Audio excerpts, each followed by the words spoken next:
మనం 2026లో ఉన్నాం. ప్రపంచం ఆర్టిఫిషియల్ ఇంటెలిజెన్స్ గురించి మాట్లాడుకుంటోంది. అంగారకుడి మీద ఇల్లు కట్టుకోవాలని ప్లాన్ చేస్తుంది.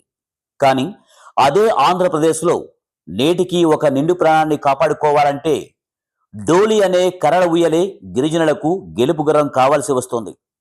రంపచోడవరం ఏజెన్సీలో చిన్నారెడ్డి అనే యువకుడు చెట్టుపై నుంచి పడి వెన్ను విరిగి నరకయాతన అనుభవిస్తుంటే అతన్ని కాపాడడానికి సైన్స్ పనిచేయలేదు.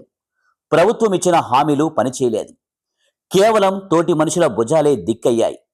5 కిలోమీటర్ల నడక, ఒకటి కాదు రెండు కాదు, ఏకంగా 7 వాగులు.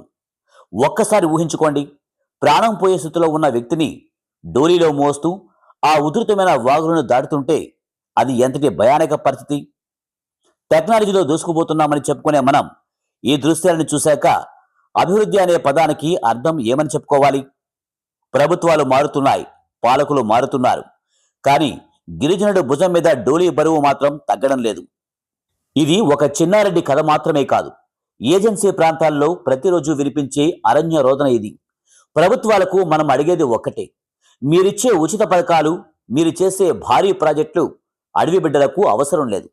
వారికి కావలసింది కేవలం ఒక రోడ్డు, ఆసుపత్రికి చేరే లోపు ప్రాణం పోకుండా కాపాడే ఒక రవాణా సౌకర్యం. డోలీ మోతలు ఆగి అంబులెన్స్ శబ్దాలు ఏజెన్సీ గుడాల్లో వినిపించే రోజు ఎప్పుడు వస్తుంది? విమానాశ్రయాలు కట్టే మనం ఈ చిన్న వాగుల మీద వంతెనలు కట్టలేమా? లేక గిరిజనుల ఓట్లు కావాలి గాని వారి ప్రాణాలు ముఖ్యం కాదా? వ్యవస్థ మారాలి, పాలకుల ప్రాధాన్యతలు మారాలి. అప్పుడే ఈ అడవి తల్లి కన్నీరు తొడవబడుతుంది. ఈ వీడియో మీకు నచ్చినట్లయితే లైక్ చేయండి, షేర్ చేయండి, కామెంట్ చేయండి.